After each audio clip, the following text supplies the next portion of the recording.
Good evening, this is Stephen. Let's dip into my world so you know what to look out for in yours. There's so many questions pondering in my mind at the moment.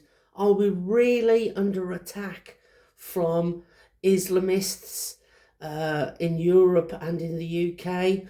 Or are these just acts of revenge from individuals who have had their family homes or their families perished under the weaponry of the US, the European Union, and the UK in the past, grievances from Iraq, Afghanistan, and Syria?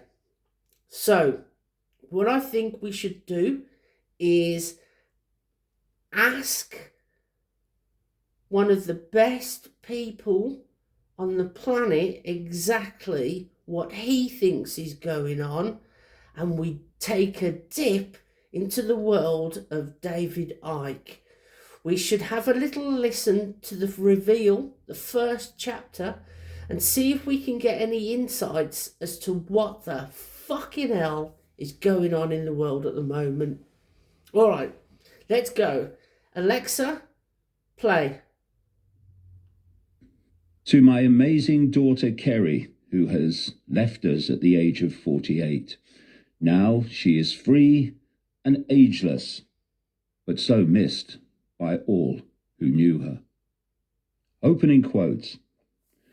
Those who are able to see beyond the shadows and lies of their culture will never be understood, let alone believed, by the masses. Plato. Today's mighty oak is just yesterday's nut that held its ground. David Icke, 1991. Ike is spelled E-I-K in Dutch and means oak. Is not this world an illusion? And yet it fools everybody. Angela Carter. This is your last chance. After this, there is no turning back. You take the blue pill, the story ends, and you wake up in your bed and believe whatever you want to believe. You take the red pill, and you stay in Wonderland, and I show you Matrix. How deep the rabbit hole goes.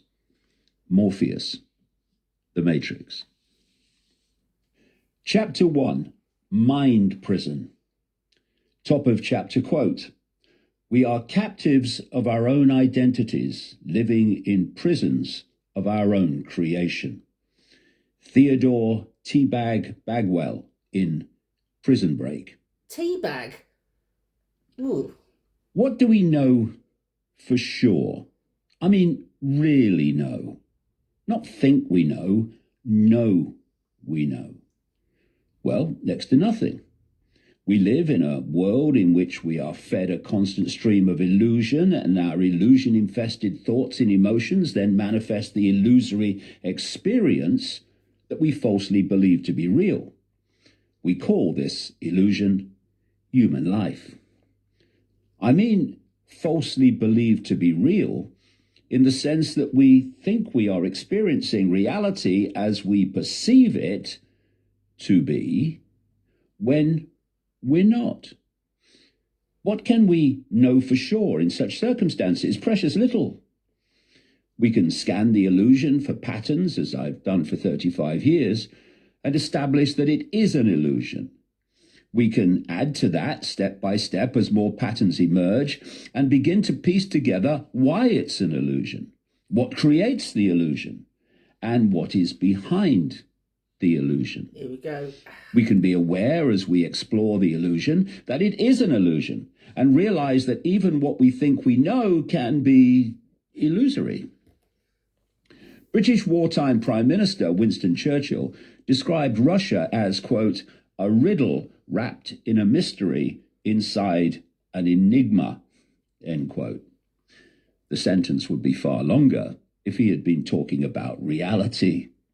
Maybe an illusory riddle wrapped in an illusory mystery inside an illusory enigma, which is perplexing, inexplicable, baffling, confusing, befuddling, bizarre, weird, odd, strange, peculiar, and bewildering. I could go on. But there is one thing that we do know that cannot be credibly questioned or denied. Whatever we think we know, there is always more to know, an infinity of more to know in our case. To understand the world and reality, we must constantly be aware of what we don't know. That means almost everything.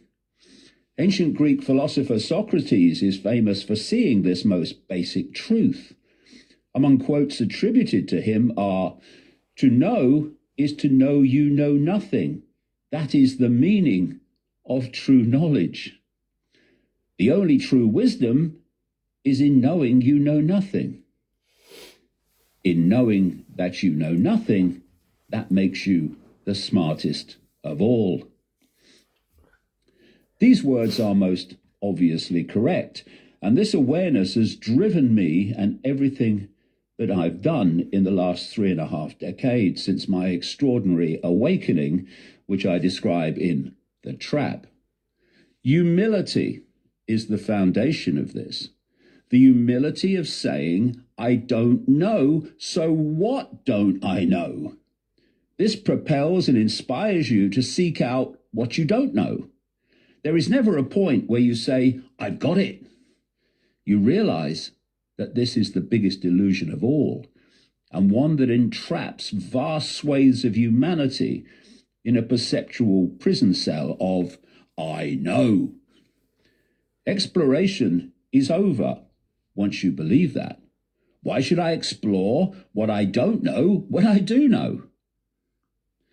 American historian Daniel J. Boorstin said, quote, "The greatest obstacle to discovery is not ignorance, it is the illusion of knowledge," end quote. Unwavering belief that cannot be questioned and the human need for certainty amid blatant uncertainty are the very keystones of religion, including the religion that we call science. They both seek certainty in an infinite reality of infinite possibility, infinite potential, infinite uncertainty. How is certainty even possible if perception dictates behavior and experience? The only certainty must be uncertainty, must be choice in its deepest sense. Uncertainty is the gift that brings new experience, and with new knowledge, awareness, and the potential for wisdom. We must make peace with it. Curiosity drives us to embrace uncertainty, to seek out the cutting edge and go beyond it. Cliff Morgan, the Welsh rugby legend, said to me when he was an executive at the BBC, "David, never lose your sense of wonder." I never have. Top man. Lose your sense of wonder and you lose your sense of life. And here we are. I've been exposing since 1990, to great hilarity and dismissal until relatively recently, that humanity is controlled by a non-human demonic force that works through a global network of secret societies to hijack the perception of the population. Fucking I call lizards. this network the global cult. Lizards. We will see throughout this book how control of perception is the foundation of all control. Secret societies fiercely impose their own compartmentalization of knowledge to ensure that only the inner circle knows how the pieces fit, and even then, not all of them. These are the secret society compartments known as degrees. The most elite secret societies are so secret that almost all of their members have no idea of the real reason for their existence. Only the inner core or circle knows that. You can accurately symbolize this covert structure as a spider's web of secret societies and semi-secret groups, with a spider at the center, directing events and dictating its agenda for humanity. The web has been manipulating humanity towards a dystopian society founded on a world government dictatorship. I warned about this from the wilderness for a long time as the agenda unfolded covertly. Since the advent of the COVID hoax, the direction we are being taken has become ever more obvious. The web structure can also be portrayed as a pyramidal hierarchy. The controlling core is at the top, and each succeeding level below them knows less and less until you reach the mass of humanity at the bottom. They are manipulated to know next to nothing. Each level obeys orders from the one above and imposes them on the one below. Down the hierarchy this goes until you reach the masses. At this point, the will of the tiny few at the top is, quote, imposed on the entire population, and all that it has taken is a sequence of imposition and acquiescence. Cult demands are not so much imposed as obeyed into being. We have two worlds within human society divided by their very different access to knowledge. Advanced knowledge is passed through the generations of the inner core of the cult about the hidden nature of reality and the cult plan for a global dystopia controlled by artificial intelligence, AI. The rest of the web is aware only of what they need to know to make their specific contribution. Occult means hidden. Perception transforming knowledge must be hidden from the people you seek to enslave. These non-cult billions in the other world are subjected to lifetimes of knowledge suppression through the cult-created and owned education system and media. I've described the cult in enormous detail in previous books going back to the early 1990s, and since the second half of that decade, how a non-human demonic force in another dimension of reality is ultimately dictating the direction of human life. Lizards. We are talking about a very few controlling the very many. Add the demonic entities beyond human sight to those few secret society members that fully understand what they're doing, and the maths becomes laughable. The controllers are dramatically outnumbered by the controlled. The demonic few must control the perception of the population if they are to prevail. They do this by hijacking the individual and collective consciousness of their targets. We have a human reality in which control of perception is constantly pursued through control of information from which those perceptions are formed. This is the reason for today's mass censorship, which is planned to dramatically increase from 2024 onwards, and especially through the implementation of AI. From perception comes behavior, and from collective behavior comes human life. Control perception, and you control human experience. The story goes deep into other dimensions of reality, far deeper than even 95% of the alternative media understands, let alone the mainstream. Fuck. We are going deeper than I think any book has gone in presenting the totality of the human plight, with always more to know, and build on the revelations in the trap and the dream. I want to start in the human realm of the illusory physical and what is termed everyday life, to show how perceptions at this level are manipulated.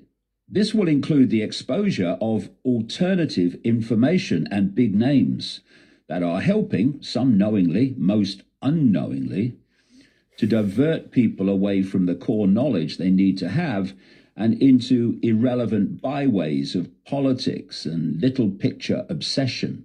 Elon Musk. We will then delve deeper into those other realms from where the plan is all ultimately orchestrated. A key to perceptual control is manipulating the human targets into a sense of certainty that is solid gold wrong. If you can also get them to worship what they think is their God while they are actually worshipping you, the demonic, so much the better. Here we go. This is happening, as I will explore. Humanity is systematically manipulated into such states of insecurity, uncertainty, by constantly challenging events and experience which trigger a need for certainty, the need to think you know. Phew! In a world of such uncertainty, at least I know this. There is a certainty that I can cling to. I've just described why religious belief dominates human life. Belief in a religion is to have the certainty of believing that I know. We are told there are 8 billion humans, and of that number, an estimated 2.382 billion follow Christianity, 1.907 billion are Muslim, and 1.161 billion are Hindu. These three beliefs alone account for 5.45 billion of the 8 billion. Right. Then add Buddhism, Sikhism, Judaism, Baha'i, Jainism, Shintoism, Kadaism, Rastafarianism, Chinese religions, African religions, the list goes on and on. Only some 1.93 billion are said to be secular, non-religious, agnostic, or atheist. Break these down, and they too are belief systems held largely in perpetuity. Secular refers to not overtly or specifically religious. An atheist is a person who does not believe in the existence of a god or any gods. And only the agnostic is aware that any ultimate reality, such as God, is unknown and probably unknowable. Well, at least unknowable to consciousness trapped in the severe, almost laughable limitations of human form. How laughable? This laughable. Mainstream science says that the electromagnetic spectrum, or light, which is basically human experienced reality, is only 0.005% of what exists in the universe as energy in all its forms. Some go as high as 0.5%, but the point remains. It is infinitesimal. More than that, we can see only a tiny fraction of that 0.005%, known as visible light. Take on board that the universe itself is only a smear of infinite reality, and to say that humans are pretty much blind is the understatement of eternity. One question that immediately comes from this is, why? Why can we see so little?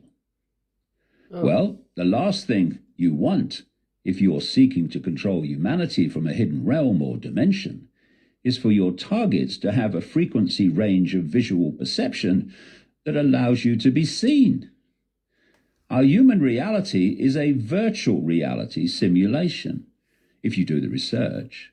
And to maintain the illusion that the simulation or movie is real, you can't allow your stooges to see those levels from where the whole thing is projected. Stooges was You give them a virtual reality headset, the human body brain, that filters out everything you don't want them to see. I'm often asked why we can't see the hidden rulers that I have exposed since the 1990s, and my reply is always, you can see next to damn all, mate. I've emphasized this early in book after book because without this understanding, there can be no understanding. Children should be taught the frequency limitations of human sight from the first moment they can digest what this means for their sense of reality. This doesn't happen when such knowledge has to be kept from us to control perception and deliver a sense of isolation and limitation, illusion. Another reason, connected to the first, is that most adults teaching children don't themselves realize the astonishing scale of their visual confinement. The blind leading the blind was never more appropriate.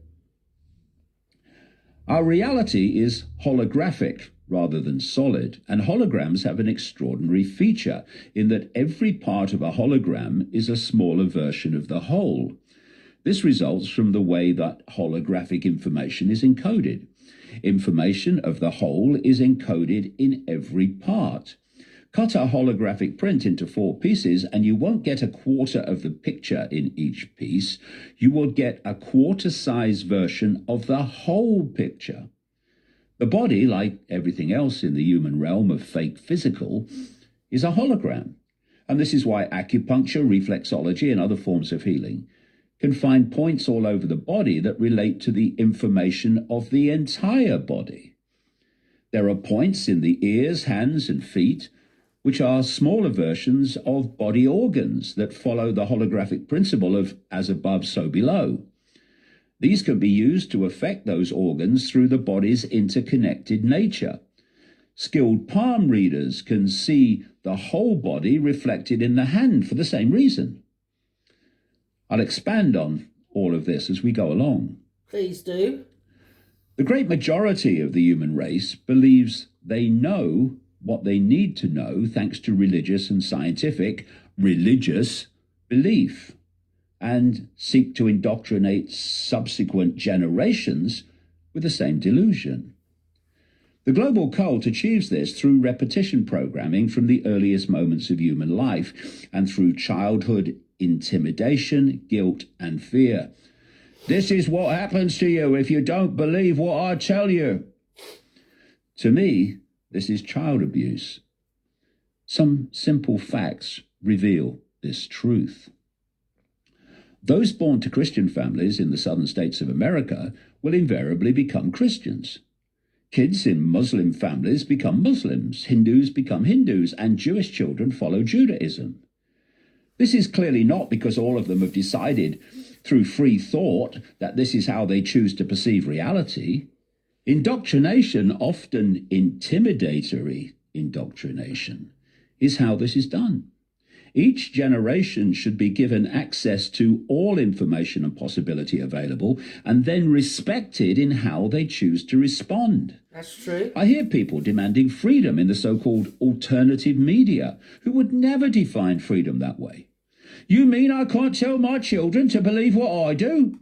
You mean my children have the freedom not to believe in Christianity, Islam, Judaism, Hinduism? Never, they say. They then return to their demand for freedom from tyranny without seeing that they're part of the tyranny. Religions are prisons of the mind that build impenetrable walls around limited belief and block the exploration of infinity beyond them. I contend in The Trap and the Dream and other books that reincarnation of consciousness is the trap that recycles, quote, souls in and out of this insane reality for reasons I'll explore later. Judeo-Christianity and Islam don't believe in reincarnation at all, except for Christian Jesus, while Eastern religions like Hinduism say that reincarnation is necessary to learn lessons to reach a state of enlightenment, to be free of the cycle on the Buddhist wheel of samsara. Either way, a non-belief in reincarnation or a belief that it is God's plan mean that any suggestion that reincarnation is a calculated trap is dismissed by reflex action. Such is the role of belief in preventing exploration of infinite possibility.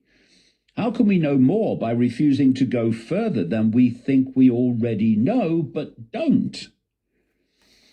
There is the essential component, whenever the few control the many, of divide and rule. We have religious wars and ongoing conflicts along the fault lines of ongoing beliefs. Divide and rule is a doddle once you have rigid beliefs to play off against each other. The fine detail of perceptual imprisonment is extraordinary. Practicing Buddhists cut their hair short, while Sikhs don't cut their hair at all, which is why they wear a turban. What is this fixation that God has with hair? There's a similar obsession with uniforms. Buddhists wear robes because Buddha did. Sikhs wear robes because long ago gurus did. Muslims wear beards because Muhammad did. And Southern Baptists wear jackets, shirts, and ties because Jesus did. Well, no. They must wear them because it's their Sunday best. Yeah. You can see a New Ager from 100 yards by what they're wearing. Groupthink needs a group uniform, I suppose. The Shafi school of Islamic jurisprudence within Sunni Islam is named after the founder and father of Muslim jurisprudence, who lived more than 1,000 years ago. He and others apparently decreed that a full beard is recommended, not obligatory, and it is neither unlawful to shave it nor to shorten it, even when this is done without an excuse. Gillette breathes a sigh of relief there then. However, it is, quote, disliked to shorten or shave the beard because it contravenes the prophetic command to grow a full beard, end quote. People must believe whatever they want, but WTF. I read that an initiated Sikh is required to keep the following on their body at all times, day and night, regardless of circumstances: loose undergarment, wooden comb, iron bangle, unshorn hair, ceremonial short sword. These are 5 articles of faith known as the Kaka. You can recognize an initiated Sikh by their loose underpants. I must be a Sikh then. I show my faith by sleeping with a short sword. Thank goodness, it only has to be short. Move over, dear, your bum's on me sword. Oh, sorry, my love, I thought you were just pleased to see me. You have got to laugh, or you would cry for the human race. Each religion has its own funeral rituals, which God demands, even though they're all different. Hindus are cremated, ideally on a pyre near a river before the next sunrise or sunset, with the eldest son lighting the fire. Muslims bury their dead within 24 hours with the head positioned to face Mecca. This is where the Prophet Muhammad, founder of Islam, lived some 1,500 years ago, and that is considered enough to dictate which way Muslims must face when they are dead, or how they must pray on their knees 5 times a day. Everyone to their own, I guess, but is it their own? Or what they are told has to be their own? It's the latter, obviously. How easy it must be to control perception if you can program people to this extent through what is claimed to have happened 1,500 years ago, or even thousands of years before that. My mind is free so long as I conform to God's clearly schizophrenic will, as interpreted by the bloke standing at the front with the book in his hand. Muslims are divided into Sunni and Shia, and these factions can hate each other with a vengeance over their disagreement over the rightful successor to Muhammad after the year 632. It's a head shaker. Saudi Arabia is the center of the Sunni faction, while Iran is the premier Shia nation, and you understand something of why they don't get on. We see the same with Catholic and Protestant Christianity. Create a religion and then subdivide it into hostile factions, divide and rule, and then divide some more and rule some more. What appears to be different religions are really the same blueprint in different disguises. At the top, you have the perception of God or gods, called Almighty God, Yahweh, Allah, Krishna, whatever. At the bottom, there is the congregation and followers who worship the God. In between are the middlemen, a few middle women now, who tell the followers what God wants them to do and the consequences for not obeying, quote, his word. These are called popes, priests, bishops, imams, rabbis, among endless others in the religious hierarchies. In their befrocked uniforms and fancy dress, they interpret what God wants in his sacred places, called cathedrals, churches, mosques, synagogues, and temples. Observe almost any religion, and you will see the same deal at work. Yeah. This is the blueprint for religious perceptual control, and it's not only confined to what my father described as bricks and mortar religion. The same structure is everywhere and can be seen in anything from politics to mainstream science, academia, human caused climate change, fanaticism, and the software program known as woke. They all have their belief, their God, their leaders, priests, and the unquestioning repetition of that belief, followers. The God or goddess can be anything from Allah to Mother Earth or Gaia, to the equity of woke that appears to mean equality but really means the opposite. Religion is defined as, quote, the belief in and worship of a god or gods, or any such system of belief and worship. We are awash with religions with such wide interpretation. Religions are nothing more than unquestionable belief with a different name tag. The financial system that pervades human society and dictates choice, freedom, has its God, money, its priests, bankers, hedge fund managers, stockbrokers, and its congregation, those for whom money is the meaning of life and a focus of worship. Show me, for example, a Christian, Muslim, Jewish, or Hindu money obsessive, and I'll show you someone lost in illusion, contradiction, and cognitive dissonance, worshipping two gods for the negotiable, let's do a deal, price of one. Wow. Make that three if they believe in the manipulated hoax of human-caused climate change. We have a perceptual prison within a prison within a prison. Religions emerge from this human need for certainty. Most humans are ill at ease with states of flux in which the outcome is unknown because reality is unknown. This is the major reason that the nature of reality has to be denied us by the global cult and its demonic masters through control of education and science, not least with funding. We could enjoy uncertainty and see each experience for what it is while being aware that experience always changes. We could be happy with the true diversity this brings as we explore infinite possibility infinitely. Such people are awake to their infinite nature of consciousness, forever experiencing forever. A world of billions expressing their infinity and respecting the right of others to express a different infinity would be impossible for the few to control as they currently do. We have to be disconnected from that infinite self, and our perceptions must be parked in the bodily illusion of names, titles, and labels, which are mere brief experiences that we are constantly pressured, manipulated, and encouraged to believe is the I. From this comes division, bewilderment, confusion, and fear. Who are we? Where are we? How do we get here?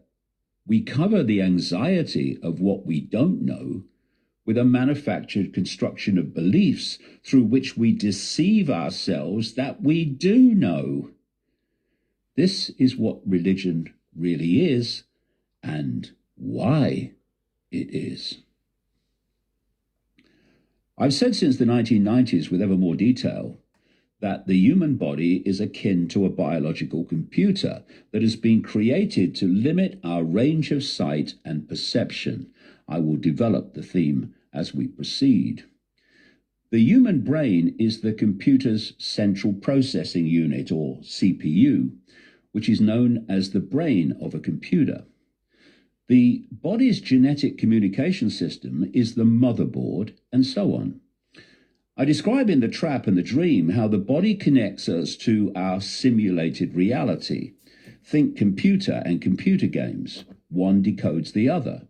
The body decodes the simulation into what we experience as the physical world, as a computer decodes Wi-Fi into a very different form that we see on the screen.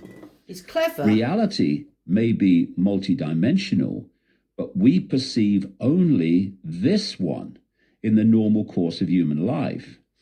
I will concentrate first on how our perception is manipulated in what we believe to be the physical world, and then we'll go deeper and deeper into the great beyond. The human brain is specifically designed to limit our sense of reality, and especially the left hemisphere. The why will become clear if you haven't read the first two books of this trilogy. The brain has right and left sides with a bridge connecting them known as the corpus callosum. All information is encoded throughout the body in accordance with its holographic structure, and both brain hemispheres are involved in all aspects of perception. The big difference is the way they process that information. The brain has two realities, or centers of awareness, two types of attention. The left hemisphere sees the detail and processes reality as a series of parts. Its world is black and white without nuance or dot-connected meaning, and a bit like looking at the world through a magnifying glass. The right hemisphere sees relationships and connections between everything. It sees the tapestry, not the strands. The right is where we find meaning and context, which the left brain cannot process. The left can tell you what, the right tells you why. Human society is dominated by the left side, which, in the way it processes information, demands that word again: certainty. I quote in The Dream the open-minded psychiatrist Dr. Ian McGilchrist, author of The Master and His Emissary, The Divided Brain and the Making of the Western World. The book describes how the left brain seeks certainty. To achieve this, it must collapse uncertainty into a sense, however illusory or misguided, of certainty. McGilchrist says of the left brain, quote, "It's black and white thinking, dogma, cut and dried thinking, unnuanced thinking, the craving for certainty," end quote. A picture that could either be seen as a duck or a rabbit, depending on the angle of observation, would throw the left brain into bewildered confusion with the absence of certainty. It would say, quote, "Either this is a duck or a rabbit. What do you mean?" Mainstream science, academia, medicine, politics, media, and corporations are all locked away in the left side of the brain, and so is religion, which satisfies the need for certainty. If I believe in Jesus, I'll be saved. If I obey Allah, I'll be saved. There is no evidence or logic to this. No matter. The certainty that it's true is all the left brain requires. From this comes faith, a faith in the certainty in the absence of supporting evidence. At least there is one certainty that gives me comfort amid the uncertainty of daily life. God will save me through Jesus, Mohammed, Yahweh, or Shiva. Mainstream science, academia, medicine, politics, and media are all religions in that sense, and fulfill the criteria for what a religion must be. They follow a dogma that shall not be questioned, and those who refuse are the equivalent of blasphemers, who must be fired, cancelled, dismissed, demonized, and ridiculed. Education indoctrinates the dogma of false certainty into each new generation, as it is designed to do by its creators. What a sentence. Education, as we know it, was established by the global cult, which also controls mainstream science, academia, medicine, politics, media, and religion. Left brain certainty is expressed in the way that it perceives, decodes reality itself. McGilchrist says that the left brain has, quote, "a very narrow beam, perhaps 3 degrees out of 360, targeted on the detail," end quote. The left brain produced a world of tiny fragments, a bit here, a bit there, static, fixed, known, familiar, bits and pieces. The left brain presents us with the world of the five senses, with everything appearing separate from everything else. This entraps perception in the illusory world of physical, in which the sight sense sees only matter within what appears to be empty space, but isn't. Our eyes can only perceive energy within the minuscule frequency band of visible light, which means they can only see the frequency of what is called matter. Energy at frequencies beyond matter is invisible to us. The perceptual result of left brain limitation was perfectly described by German philosopher Arthur Schopenhauer, 1788 to 1860, with this quote: "Every man takes the limits of his own field of vision for the limits of the world." We have the illusion, only one aspect of the total illusion, that we are living in a reality of material things and empty space. Famed scientist Albert Einstein, 1879 to 1955, put it this way: "Concerning matter, we have been all wrong.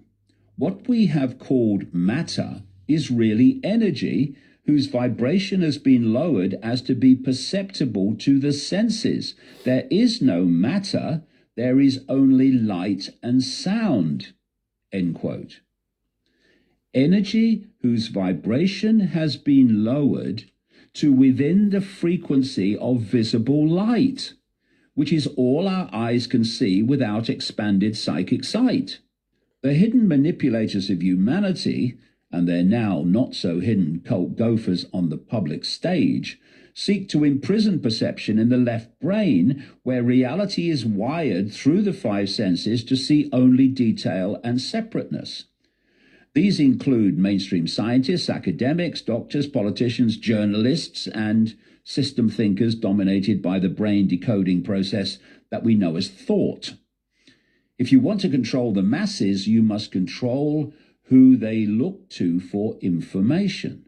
They must be head people whose awareness resonates in the frequency realm of the left brain. Quote, "I am the left brain. I am a scientist, a mathematician. I love the familiar. I categorize. I am accurate, linear, analytical, strategic. I am practical, always in control, a master of words and language, realistic. I calculate equations and play with numbers. I am order. I am logic. I know exactly who I am." He just described the depression. The right hemisphere processes more expanded frequencies of perception to present a different sense of human reality. Right brain-driven people are artists, creatives, and those that think outside of the left brain box. I am the right brain. I am creativity, a free spirit. I am passion, yearning, sensuality. I am the sound of roaring laughter. I am taste, the feeling of sand beneath bare feet. I am movement, vivid colors. I am the urge to paint on an empty canvas. I am boundless imagination, art, poetry. I sense, I feel. I am everything I wanted to be. The reflex. Right-brainers are often mavericks with more expanded awareness and active imagination. They have the potential to see beyond apparently random dots to how those dots connect. It doesn't mean that they do. This depends on how much the right brain is activated. Some can be creative people, right brain, and yet still perceive reality in general through official narratives, left brain. Many who are creative in their field donned a mask, stayed at home, and took the jab during COVID. Extreme right brain people can be off with the fairies and find it difficult to function in a left brain society. It's about balance and to be in this world, left brain, but not of it, right brain. The corpus callosum bridge, a thick bundle of nerve fibers connecting the hemispheres, is supposed to provide that balance by sharing information and perception between them. The two distinct personalities of the hemispheres are confirmed by the fact that when the corpus callosum is deactivated, the person operates in two realities or personalities that perceive independently of each other. There are more limitations when communication between them is severed, often to stop severe epileptic seizures, and the hemispheres go their own way. This can cause literally a split personality, split brain syndrome, like neural schizophrenia. One side can do something or perceive something without the other being aware of it. Studies have revealed that people with a disconnected or non-functioning corpus callosum can be shown the same image with each eye, but the second one has no memory of already seeing it with the other. The right brain controls the left side of the body and vice versa. A woman having a stroke in her corpus callosum said that her left hand had, quote, a will of its own. The hand would close doors that the right had opened, close books that the right had opened, or snatch money back that the right had paid. They were making decisions independently of each other. The corpus callosum does not have to be severed to impact communication between the two sides. This can happen through malfunction, whether natural or systematic, via chemical, electrical, electromagnetic interference. The brain communicates and processes information electrically and electromagnetically, and on one level has a chemical structure. Frequencies are decoded into thought and perception. Put that lot together and you have incredible potential to manipulate brain function and corpus callosum malfunction through electrical, electromagnetic, and chemical influence. What must be the impact on the brain of technologically generated electromagnetism, the cloud, as it moves through 4G, 5G, and onto 6G and 7G, as its reach is expanded across the world thanks to the burgeoning low-orbit Starlink satellite system of Elon Musk's SpaceX and other companies, including Amazon. The effect on the corpus callosum could, for instance, induce a state of cognitive dissonance, which is to believe two contradictory things at the same time while thinking both are true. Human society is drowning in this. Humanity is dominated by the left side of the brain through lack of activation or communication from the right. Corpus callosum blockages will be a major cause of this, although not the only one. Another reason is the lifelong bombardment of information and perception that stimulates the left brain at the expense of the right. The cult system seeks to influence this by emphasizing the left, putting the right to sleep, and suppressing activity in the corpus callosum bridge between them. This can be overridden if your mind is powerful and independent enough, but it can be a challenge given that brain programming starts at the earliest age. Calculated education, programming, focuses on left brain five-sense subjects, such as numbers, language, memorizing facts for examinations, and presenting the world as a place of apartness and division. At the same time, right brain stimulation is marginalized or deleted in the fields of art, music, drama, poetry, creative sports, and imagination through spontaneous ad-lib play and improvisation. Hypnosis. When do kids of school age have time to play anymore and set their imagination free? The format of Western education, left brain indoctrination, has been established across the world thanks to first colonialism and then funding from charities and non-governmental organizations, NGOs. Life is lived through information specialization and reductionism, defined as the analysis and description of a complex phenomenon in terms of its simple or fundamental constituents, and an explanation of complex life science processes and phenomena in terms of the laws of physics and chemistry, end quote. Reductionism sees parts, not wholes. The result of all this in education can be seen in a major study by Kyung-hee Kim, professor of education at the College of William and Mary in Virginia, of large numbers of school-age children between kindergarten and 12th grade. She found the following, quote, "A massive decline of creativity, right brain, as children have become less emotionally expressive, right brain, less energetic, less talkative and verbally expressive, less humorous, right brain, less imaginative, right brain, less unconventional, right brain, less lively and passionate, right brain, less perceptive, right brain, less apt to connect seemingly irrelevant things, right brain, less synthesizing, right brain, and less likely to see things from a different angle, right brain again." Social media. The control system wants us locked away in the left side of the brain. End of. This means locked away in a perceptual myopia, which can be defined as, quote, "unable to understand a situation or the way actions will affect it in the future," end quote, and, quote, "unable to see clearly things that are far away," end quote. That's far away, literally, and in the sense of realities beyond the range of the left brain and five senses. Global cult fake education is designed to slam the door, and the cult mainstream media, plus major tracts of the alternative, and societal institutions work to keep you there for the entirety of a human experience.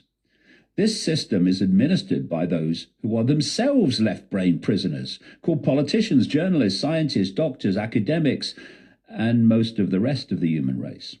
Left-brainers perpetuate left-brainism, which means that those in full knowledge of what they're doing and why can be very few compared with the target population, and they are. Human society is structured as an overall hierarchy, the global cult, overseeing smaller hierarchies known as governments, corporations, science, medicine, finance, media, education, and many more. Operating through this is a system of carrot and stick, in which conforming to left brain reality is rewarded, or at least not condemned, while being right brain and whole brain driven is to be ridiculed, rejected, or demonized for the crime of being different. This cumulatively batters so many of the would-be different into left brain conformity. Emerging from this, or refusing to succumb in the first place, is called awakening. The cult and its demon masters fear whole brain people the most.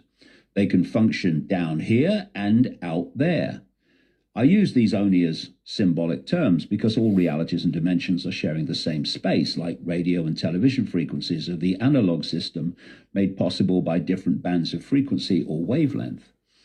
There is only interference, awareness of their existence, if the frequencies are very close on the dial. Otherwise, we are not aware of other realities, even though they share the same space as ours. Whole brain people can function in the human world, left brain overwhelmingly, and are influenced by expanded levels of consciousness in higher dimensions, frequency bands. They can take concepts perceived by the right brain and communicate them to the left to be described in the language of the left and through symbolism and analogies when dealing with a sense of reality that no words can adequately describe. Conductors. Ancients and their shamans worked this way by using symbols and analogies familiar to their societies and eras. Modern historians and anthropologists come along and take the symbolism literally to declare their beliefs were primitive. Not necessarily so, but then historians and anthropologists are left-brain professions and process reality that way. Ian McGilchrist said in a Netflix documentary that his official training in psychiatry had all been focused on the left brain, and what happened in the right was not considered important. He quoted Michael S. Gazzaniga, a professor of psychology at the University of California, as saying that the right hemisphere has about as much intelligence as a chimpanzee.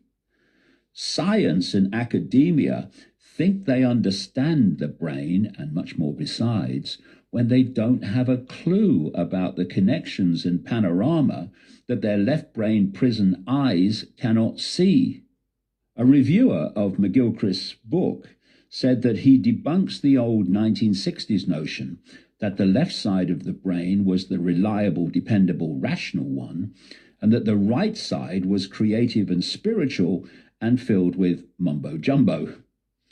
McGilchrist rightly observes that the left brain is colonizing the world with potentially disastrous results and had taken over humanity. He says that people behave as if the right hemisphere is damaged, and it has been, or at least closed off to suppress its influence. McGilchrist contends that this has cost left-brainers, quote, the means to understand the world, end quote. And my goodness, how that explains so much about human behavior. Anxiety. There is an even bigger panorama to all this. I've studied over the decades the mentality of cult operatives and their demonic realm masters, and it long ago became clear that the traits of the left brain are the traits of the cultists and demons. They have turned humanity into them, with the need to control and their terror at states of flux, with the outcome uncertain or unknown. The left brain is fixed while the right brain wants to ride with the flow.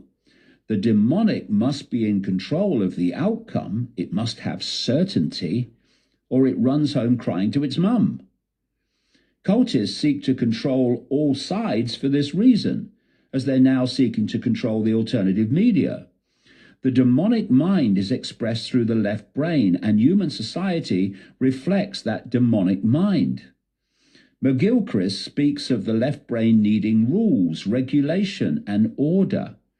We had, quote, recreated outside ourselves a world which very much looked like the interior world of the left hemisphere, rigid lines of things that rolled out mechanically and were non-unique. Bureaucracy was in its element with this and depended on the left brain for its organized ability, anonymity, standardization, uniformity. Authority was always measuring, quantifying, categorizing. The obsession today with data is the left brain at work. And what is the woke obsession with race, if not categorization? The financial system is left brain, which is one reason why its operatives in the markets don't see or care about the consequences for others of their number crunching. They ignore the connection or don't see it. Cities are left brain phenomena with their categorized order of rigid lines, grids, and blocks. Buildings of the ancients with their right brain, whole brain creativity have given way to straight lines and right angles of high-rise towers. Show me by comparison the straight line or right angles in what we call nature. McGilchrist points out that the civilizations of ancient Greece, early Rome, and the Renaissance, a cultural movement of the 15th and 16th centuries, came from a much more balanced brain, quote, but eventually moved towards the left and collapsed, end quote. The Industrial Revolution is a left brain phenomenon and has become ever more extreme in its impact as we enter an era of total control through dependency on seriously left brain AI and technology. Why has the world become incessantly more standardized and uniform wherever you go? Now you know. The left brain can appear to be intelligent through memorizing information, see exams, which defines what intelligence is for many. This is only taught intelligence and the use of memory. Such intelligence can be the village idiot without input from the right to see connections and context. That is innate intelligence, infinite intelligence. McGilchrist says there's, quote, a lot of evidence that the really critical side from the point of view of intelligence is the right hemisphere, end quote, which has knowledge that the left brain's perception of logic cannot understand. The left brain may memorize words. The right brain provides the gestures and tone that delivers them. Show me a boring speaker and I'll show you a left brainer. The left hemisphere has enormous capacity for denial, to ignore things, to keep them shut out, says McGilchrist. Human perception is founded on denial, and the same is true with most alternative thought, which is why I have had as much ridicule from that direction as the mainstream over the years for saying that a non-human force working through a simulated reality is behind human affairs. Lizards. The left brain has laughed at what I have said, but the right brain can see it. Humanity has been locked into the left hemisphere with cold calculation. Political correctness is left brain rigidity, with its fine detail of rules, do's and don'ts and limitation.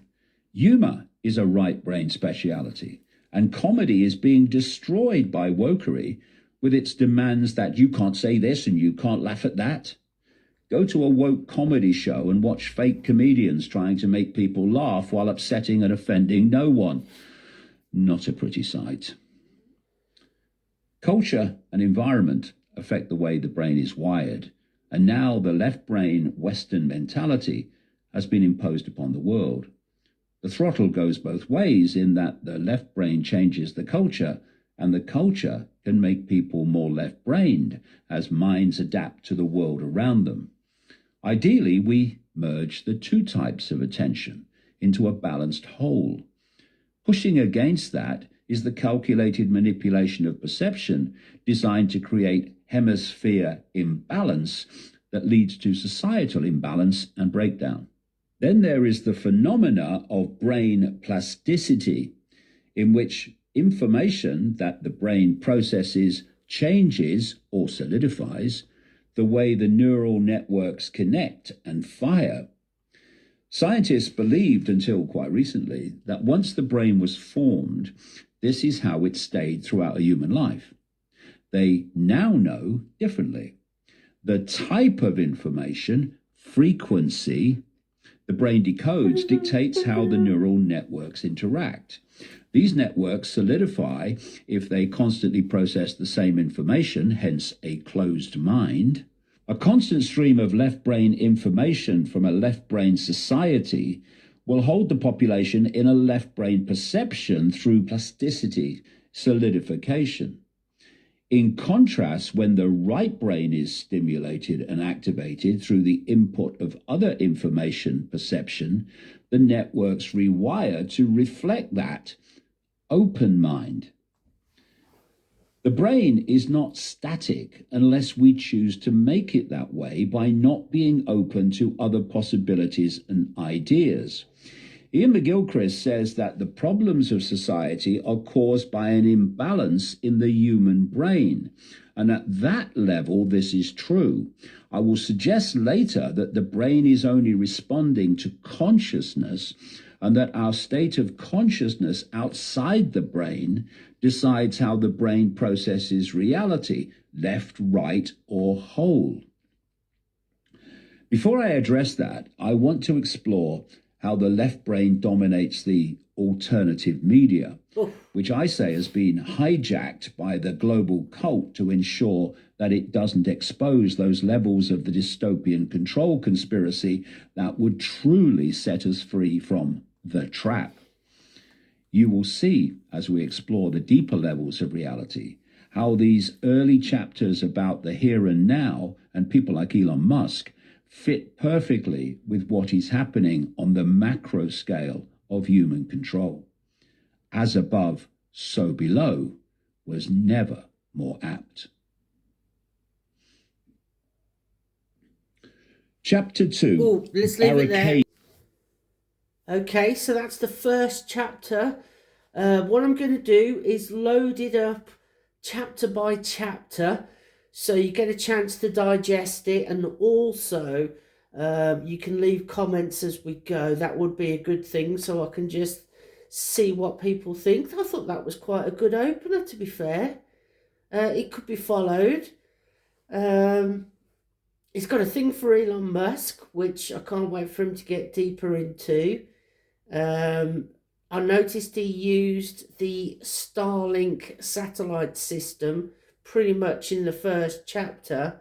A villain is always revealed at the beginning of a James Bond film, and then they come back to it at the end.